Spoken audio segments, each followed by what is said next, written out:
ইতালিতে একটা জিনিস অনেকেরই অজানা, যারা ট্রেনের মধ্যে টিকিট ছাড়া উঠবেন তাদের কি হইতে পারে। তারা টিকিট ছাড়া উঠলে যে কোনো সময় মুলতা করে দিতে পারে।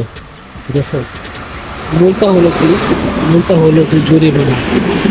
তো ওই জিনিসটা আপনি খেয়ে ফেলতে পারেন যদি আপনি টিকিট না কেটে ট্রেনে ওঠেন। সেই ক্ষেত্রে দেখা গেল যে হঠাৎ করে আপনি ট্রেনের ভিতরে ঢুকে গেলেন, সময় পেলেন না টিকিট কাটার জন্য, তখন কি করবেন? এই যে জায়গাটা দেখতেছেন না, এই জায়গাটার মধ্যে আপনি দাঁড়ায় থাকবেন যদি টিকিট না কেটে আসেন।